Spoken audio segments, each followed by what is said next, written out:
So hi, welcome to Good Noise Podcast. I'm Shane. I'm Glory. And we're here with Mike from Vatican. And we're going to ask them some questions today about their upcoming album, Ultra. So congrats on that, by the way. How do you feel about the response to the announcement so far? The response feels good. There's a lot of new faces that the band hasn't seen before. And there's like a little bit of like carryover from like people that were like fans of things that like I did before the band that are into it. And just feels like it feels like the band is reaching a group of people that never knew who we were before. And that's what it's about, right? Yeah, for sure. I saw Garrett from Silent Planet talking about you guys this morning on Twitter and talking about how great the album is. I was like, wow. I agree with him. The album's great, but I was like, wow, that's super cool. That's crazy. Yeah. Garrett's a friend. I love him. I'm definitely very appreciative of any kind words he has to say about it. That's awesome. Hell yeah. Sure. So is there any meaning behind the album title or cover art? So with the title, so it really stems from the song Ultra Gold. Cause like I didn't name the record until everything was like well said and done. Like we had the record back in our hands. Mm-hmm. But we were like tossing up a couple different names. I'm someone who likes like really long, annoying names that are like a whole sentence kind of thing. So like I might come into the band and I'm like, I've got like 5 different pretentious names that we could like go with, you know what I mean? And they were shooting down all of them. And I think I had some heat in there. So those might get reused in other ways. If you can convince them. Yeah. It was a late night Sheets trip whenever we decided what it was going to be called, because we were like, what if we just called it Ultra Gold? There's a title track, you know, it's like funny because that was all inspired by like the Monster drink. And then Hosian, our drummer, it just kind of clicked for him and he was like, let's just call it Ultra. Like, you know, we feel so strongly about the record and so confident in it. Like, and like about like the way that we've tried to really push what was done before with the band, just call it Ultra. Mm-hmm. And it stuck. And there's a picture saved on my phone of me like halfway eating like a burrito in my hand. And I'm literally in the middle of saying, I'm like, the album is called Ultra. And I'm like shoving my face full. It's awesome. That's great. Amazing. And the cover art.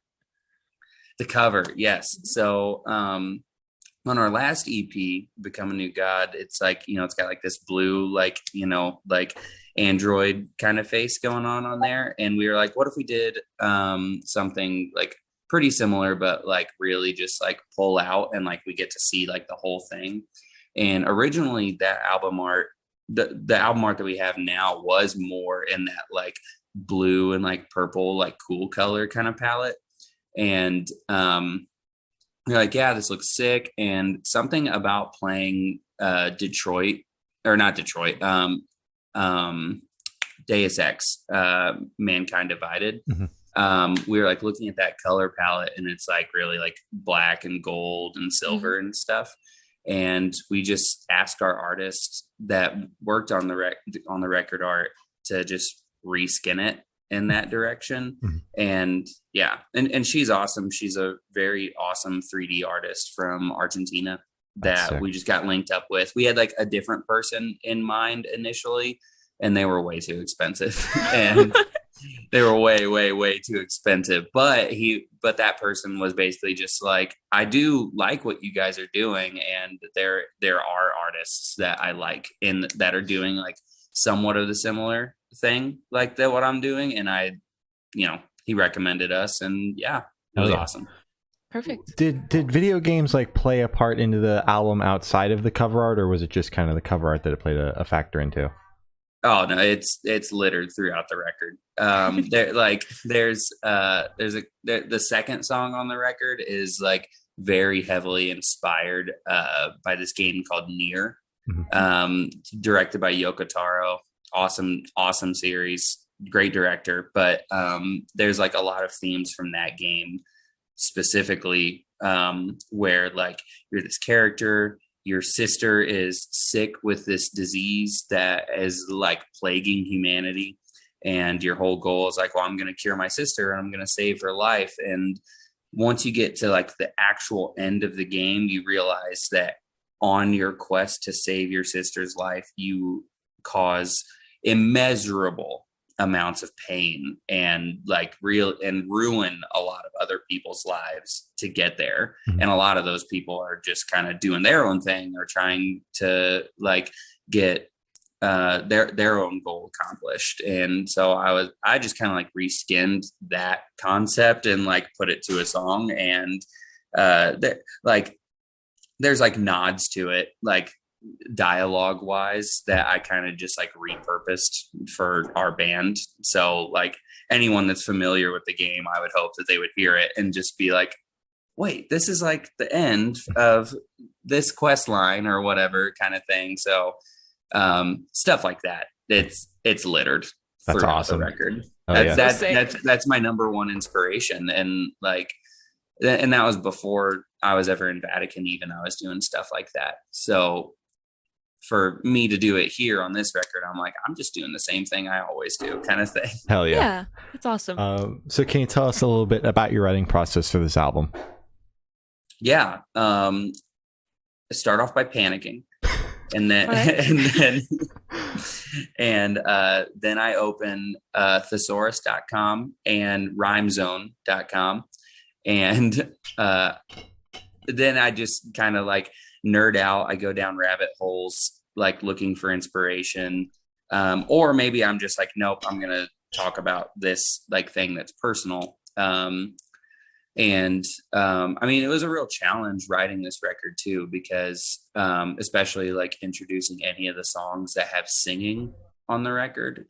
I'm pretty new still. I'd consider myself very new to writing out these kinds of things and like performing these kinds of things that happen on this record. So I was actually able to get like a lot of help from like my own wife. And like, we also had like, you know, our producer, Randy, you know, he helped out a lot. And so did our friend Hunter. We did some pre-proing with him specifically on some of the singing songs as well. So between like all of those other people, myself and like the whole band and everything, like really kind of rounded out pretty well, I think. But yeah, the first step was panicking. Okay. As I do every time. I hate writing lyrics, and I hate I like the end of it.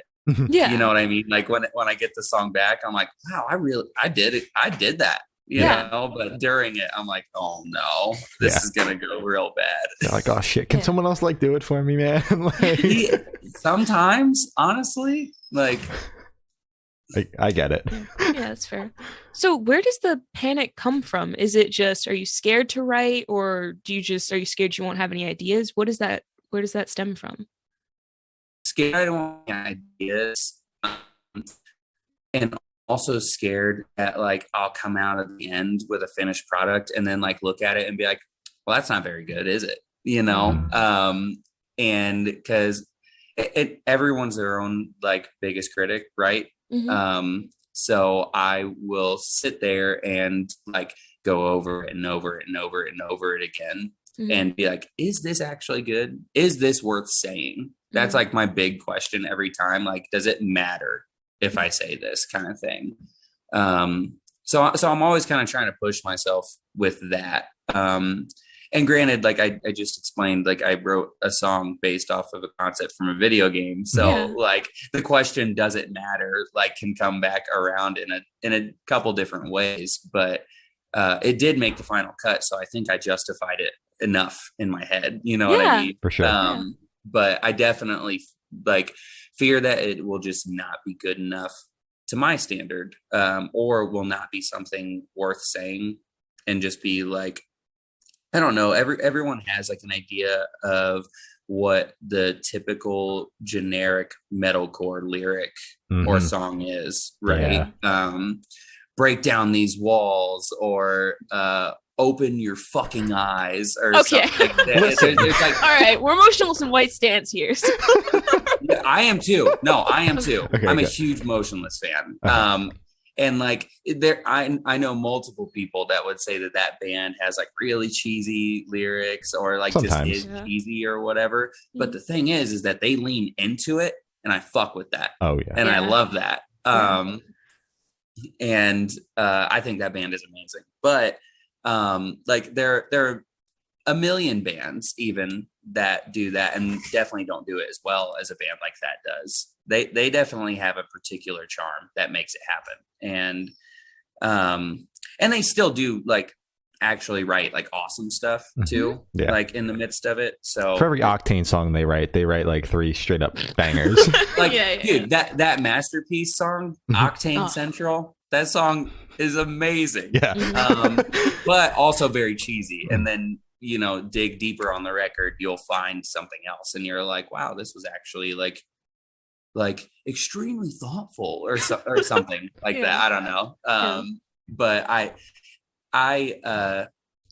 am like, I guess like a little pretentious, self-admittedly, and I'll just be like, yeah, I don't want to be like necessarily considered like typical or anything like that, but I also have to humble myself and remind myself that I'm singing in a metalcore band. So maybe I am just kind of typical. That's fucking awesome. It's amazing. Since you brought up Motionless in White, we're all Motionless in White fans here. What are you thinking about the new album? It's fucking sick. You serious? Oh yeah, it's so awesome. Yeah, it's so sick. And super cool. They got Brian on that song, Slaughterhouse. That's a homie. Love Brian. Yeah, dope that they really, really awesome they did that. And whenever that was a rumor, and people were like, oh, they're like, I guess Brian might be on the Motionless record. I just so happened to be in Louisville at the time, and so was he. And we were at LDB Fest, and we were backstage, and it was just me and him. And I was like, confirm or deny right now. Yeah. And he pulls out his phone. He goes, I'll send it to you. So I had the song for a little bit before everyone else got it. Holy and I was shit. just, wow. And I was just like, yo, this is awesome. I can't, like, getting sent a song like that early, I would be like, I can't contain myself, because it's a fucking nuts song. Yeah. It's insane. Yeah. That's like one of those songs, like people are gonna be like, yeah, that was one of the biggest songs of the year kind of thing. Absolutely. But yeah, no, I heavily fuck with that new record. I love that fucking band. Not everyone does. Not everyone's right. Yeah. There you go. Well, yeah. they got a lot of people that fuck with them. They're only getting bigger with every record. So exactly. And something like a Brian feature is something that will make, like, I'm sure at least like a percentage of music listeners finally just be like, I'm gonna give the band a chance. And they're gonna realize that they've just been writing bangers for over 10 years. Yeah, the hardcore kids are like, fine, I'll give this band a fucking chance. And dude, they're awesome. Hell yeah. Yeah. So back to your music. What song off this album took the longest to write, and which one is your personal favorite? The one that took the longest to write is absolutely the last song. Because it happened that song was musically finished with about 3 days left in the studio. I'm convinced I'm like done. I've done like all the hard work. I've like put in my time. I can just put the book down for a second, and then the guys come in like, so we have this thing, and I'm like, fuck. Oh my God. Like, no. I'm back again. Yeah. And so that one took a really long time for me, especially because that one is just like fairly different sounding from the rest of the record. I was just like, fuck, where do I begin? So that one definitely took the longest.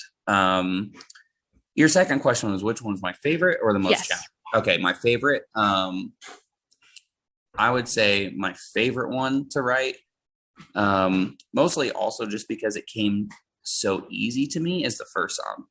I like really kind of knocked that one. In my opinion, I'm like, I kind of crushed that one. I think I did it because I didn't need anyone's help or anything on that one. That was one, like, I came into the control room with Randy, because we always have to kind of like, let's go over it and just kind of like talk it out. We're like, yeah, I'm gonna do this here, and just like, whatever. And we did like the first like pass through of the song, and Randy just like turns to me and he goes, I have no notes. And I'm like, yeah, hell yeah. I I agree. I really kind of just like that one. I just did. It just kind of came out of me. But as far as challenging and fun, Damage.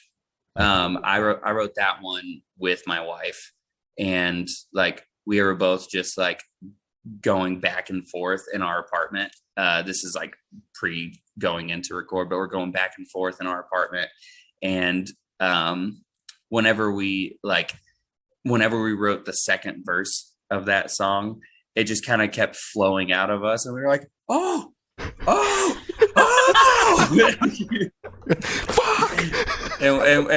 And I love that song in particular. That's one of those songs where it's just like, you could play this at a party. This rocks. But that one was the most, I would say, absolute fun, because we were both just going in together, and it was awesome. And also, I don't know how many people like involve their significant others in like the creative process of an album. You know, I'm sure I'm not the first or the last, but it still is like a pretty unique thing, because most people with like a thing that they are making or art that they are working on, it's always like a very personal thing, and it's very singular for the most part. And this was the first time I really feel like I was kind of able to like A to B my ideas, and like them come out to be something that they deserved to be, versus something that maybe I look back on later and I'm like, oh, that could have been better or whatever. I think, in my opinion, that it was the best version of what I had to offer at the time. Oh, that's so amazing. Sick. Oh yeah. So how'd the track list for the album come about? Did you guys write the opener be the opener, closer be the closer? Did you shuffle around, see what fits? What was that process like? Definitely just going in and writing songs, and then when it's all said and done, just being like, what sounds like the opener? What sounds like the closer? So that is like when we kind of go into like creating a playlist mode, which is one of my favorite things to do, is making playlists just in general. I miss like making mixed CDs for people, but instead I just end the Spotify playlists. Originally, my first idea was to start the record with the second song, because I thought that would have been hilarious, because that song just throws you straight in. Like it doesn't, in no way does it like sound like a record opener. And I was like, that's why we should do it. And everyone was like, Mike, grow up. They're like, the label's not going to like that idea, Mike. Yeah, and I'm just like, that's why we should do it. Exactly. But no, it like we were just kind of like vibing it out and like trying to get an idea for what like a good flow of all the songs would be. There was some things that we had to do like post studio, just like electronic sounds and stuff like that we would send over to Randy, and he just like puts it in the whole session. But yeah, that was absolutely just like running a marathon of just songs, not necessarily like a whole conceptual thing of start to finish, where like it should start off like this, it feels like this in the middle, and then it ends. But yeah, I think we did a pretty good job with like the flow of the album. So I'm pretty happy with it. I don't think I'd change anything about it, really. That's good. That's good. Perfect. All right. So where was your headspace while you're creating this record? Initially I had an idea of like, I was going to create like some kind of conceptual piece that is like a reflection of like, I don't know, my, like growth. And then, I tossed it all, and I literally scrapped about 85% of what I had written. Oh my God. That's a lot. And I did that while in the studio, and I didn't tell people I was doing that, but I did do it. And I decided just in the moment, I was like, you know what? I think I'm doing too much right now, and let's just kind of strip it back and give it to the people just raw, like how it is. I'm just going to say it. Like, I'm not going to try and like like hide things in metaphor, or like even not like get straight to the point where it's not, I don't know, decipherable. I think that's something I've done to myself in the past before. So I just did a full send, I think, and I said kind of what I had to say, and there's like a lot of like familial struggle like on the record, and it's like very at the forefront. There's 4 whole songs about it. Wow. And then there's some other stuff that like later on in the record, I think it's like track like 10, like that's about like my brother's dad. I have a half brother. When I was younger, I had like a really traumatic experience with that person, and that person died before the song could even come out. So I'm just like, well, I still said what I had to say, and and I guess there will be people who hear what I have to say about that, and namely one of them being, or 2 of them being my mom and my brother, and I'm sure they'll just be like, okay. I'm like, yeah, that's how I feel. Yeah. But and like a lot of like stuff like that, I felt like more inspired by that record Alien by Northlane, just because like a lot of the lyrical content on there is also like pretty upfront and familial. Yeah. I know that he got a lot of flack from like his like family for stuff that he was saying and like expressing on that record, and I was just like, yeah, maybe I'll just go down the same path and kind of do something like that. And I still stand by it, even if what I had to say was strong. Yeah, that's valid. I totally respect that. So how do you recommend your fans to listen to this album for the first time? Should they do it in the car with friends, in the dark with headphones on? Is it a workout album, party album? What do you personally recommend? I recommend in the car. In the car. Nice. In the car. In the car. Okay. We got that. Awesome. Yeah. In the car. In the car. That's my personal favorite way to like check out a new record. So and that's like my favorite way to listen to this one. You can listen to it on your own and however like you want, but I think this is a car record personally. Yeah. I mean, I like every record in the car though, generally. For sure. Yeah. So this one should be super, super quick. Off the top of your head, I want you to describe this album for new listeners in 3 words. No more, no less. Dope. Okay. Chaotic. And unpredictable.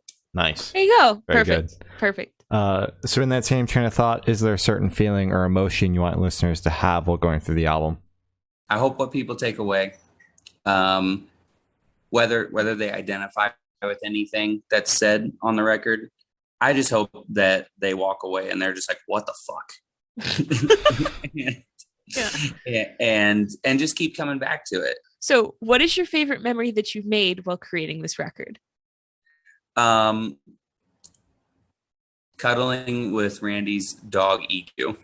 No. Love that. So you're currently on tour, so we gotta ask, what's been the go-to snack when you stop at a gas station? Reese's Fast Break every single time. All right. Reese's. It's like a snack bar, but it's Reese's, and it's like kind of crisp. It's like got like a little wafer in it. It's awesome. So it's like a giant Reese's cup, but with like a wafer? Yeah, it's awesome. I need that.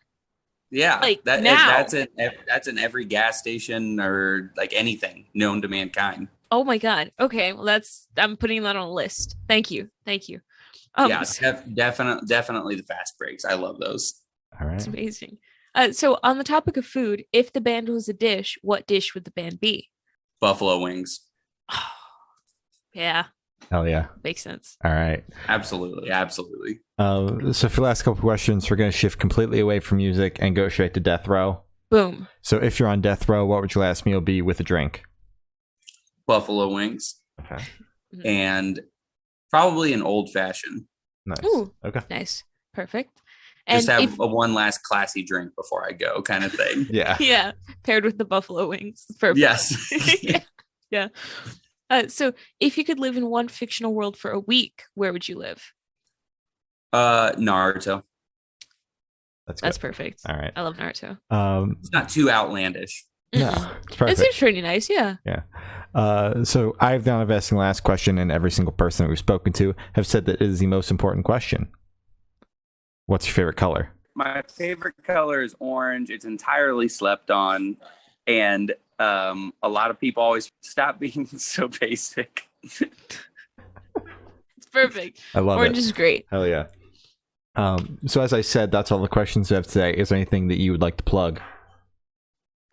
Record comes out at midnight tonight. Today's. I'm not sure if this is coming out in like less than 8 hours, but yeah. Record is record's out. Go listen to it if you haven't, please. And also go listen to my wife's EP, iris.exe. If you're into like any kind of like hyper pop or like just weird music that sounds like it could be in an anime intro. Ooh, that's good. You sold me. That's cool. All right. Well, thank you for sound. That's been Mike from Vatican, and we have been the Good Noise Podcast.